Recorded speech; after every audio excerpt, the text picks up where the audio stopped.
And Can I then, ask you a question? Sorry yeah, to interrupt you. no, you're totally fine. But I guess if the reason people are rude is because they're miserable, then how would you suggest that people be less miserable? And do you have experience with being miserable and overcoming and being a Mhm. joyful individual? Yeah. So I'm not saying that I haven't suffered an equal amount in my own life, but I always had this principle that I really valued above a lot of other things because I always have valued other people. I have always valued other people's feelings. I think when I was growing up, I was always a very sensitive person. I don't know if I classify myself as sensitive now, but when I was growing up, at least, I was very sensitive. So I had like big feelings, I would say, when I was growing up. And because of that, I think because I understood what it meant to have big feelings and I was so sensitive to like every word that someone said to me, if someone said something critical or mean to me, it would affect me so much. And because I understood that, like I would kind of change my own behavior when I was interacting with other people, where it's like, I'm not going to say those things to someone else because I know how much it affects me. So why would I turn around and say to someone else, you know? And so that was kind of a value that I had where it was like, um,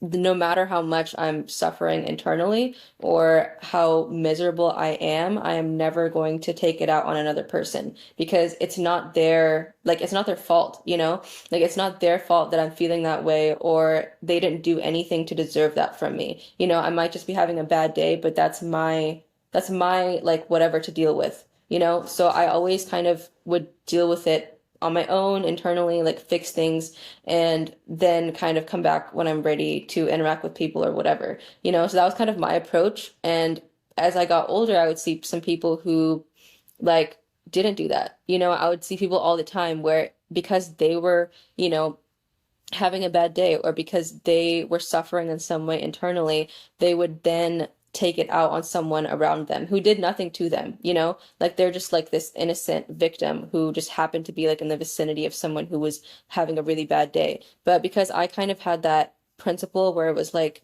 okay, like it doesn't matter how much I'm hurting, I'm not going to ever do that to someone else because it's just wrong in my opinion. You know, like that person didn't do anything to you.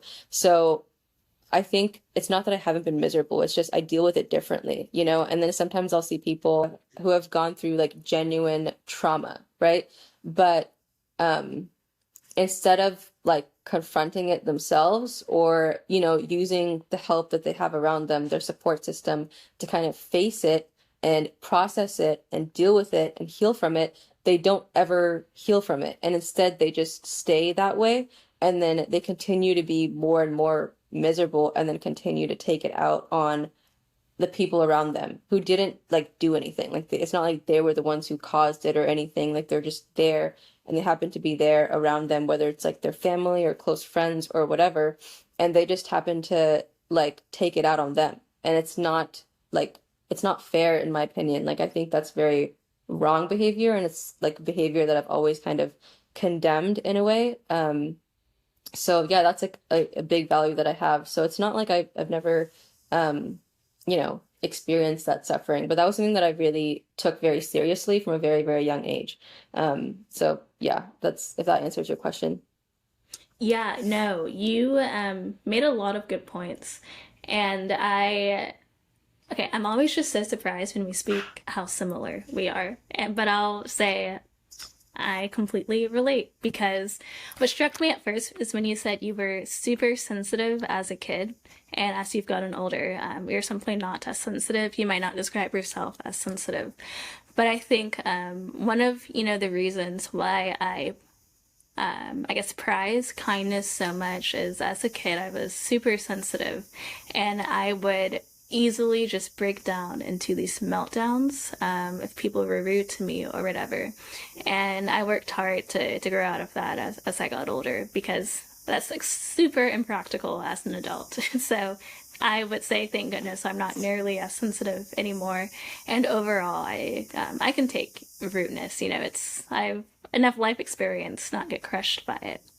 But there was a point I was going to make with that. So I guess essentially just that I can relate to that, and that's the reason why I think kindness is very important to me. And so if I'm feeling particularly down or hopeless with life in a given moment, I will make sure that I don't offload that onto someone else. Of course, it's difficult to mask emotions, and I guess I'm not suggesting that you must completely mask emotions, and but of course, don't just control what you can, and don't put something out. I am rambling.